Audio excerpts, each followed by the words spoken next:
And now I've got more indie news for you.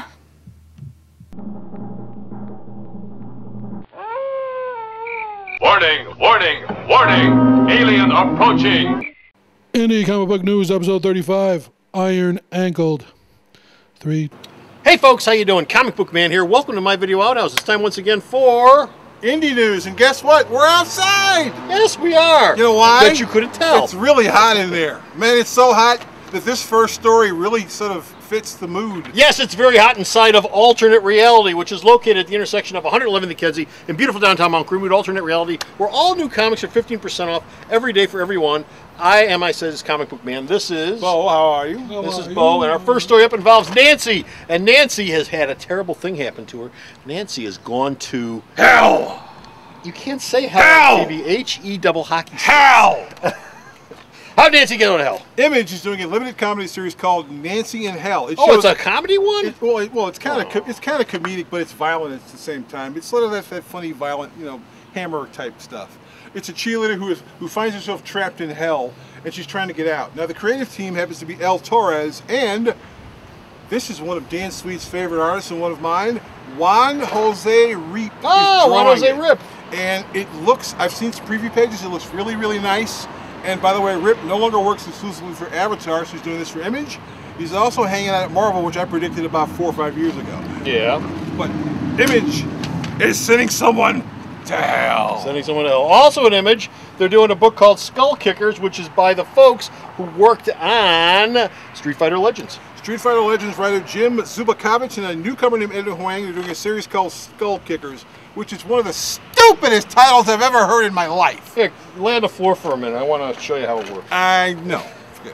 The two main characters are a human. Now, is it? It's a human being who carries a gun. Now, by the way, in this series, guns haven't been invented yet, but no one seems to notice this guy's walking around with a gun. When is this set?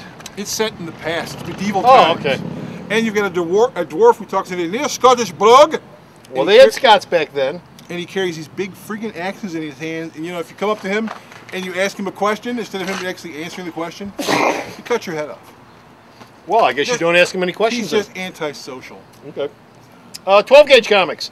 12 Gauge Comics. The fine folks at 12 Gauge are doing a book called... They're doing a 3-issue limited series called 25 to Life. It'll be 25 to Life. It'll be written by ER actor and director Eric LaSalle, who was in the last episode of 24. Oh, that's the African American. The African American. Yeah, he was the Secretary General in the last 2-hour episode of 24. And he's basically making his move into comics. Now, the series will explore the idea of an experimental... Acting's not working out too well for him, is it? Well, actually, he's making a pretty good living as a director, and he figures that if you get this 3-issue comic series out, then he could possibly turn this over into making a movie.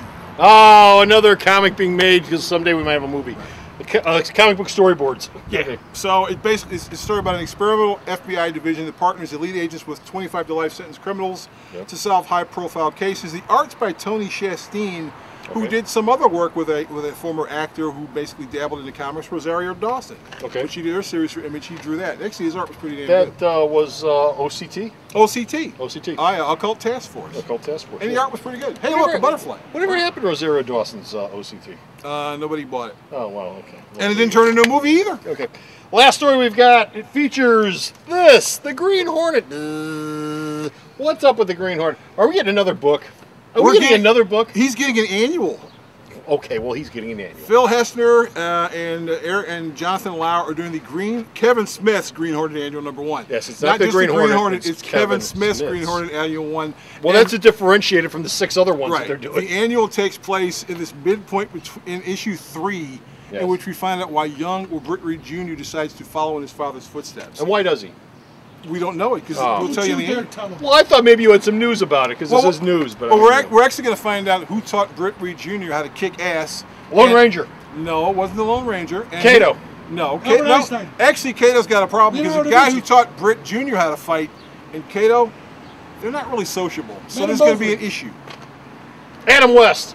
Yes, Adam West taught them how to fight, which involved him falling down and going, "Oh my God!" Adam West taught him how to overact.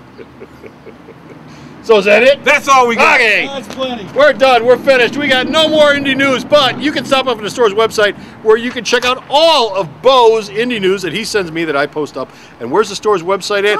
It's not out here. It's not out here. It's on the World Wide Web, which is located at Sarah Take It. What? www.myalternatereality.com.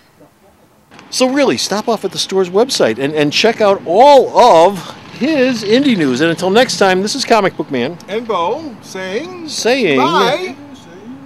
wait for it, Wait. wait for it, bye.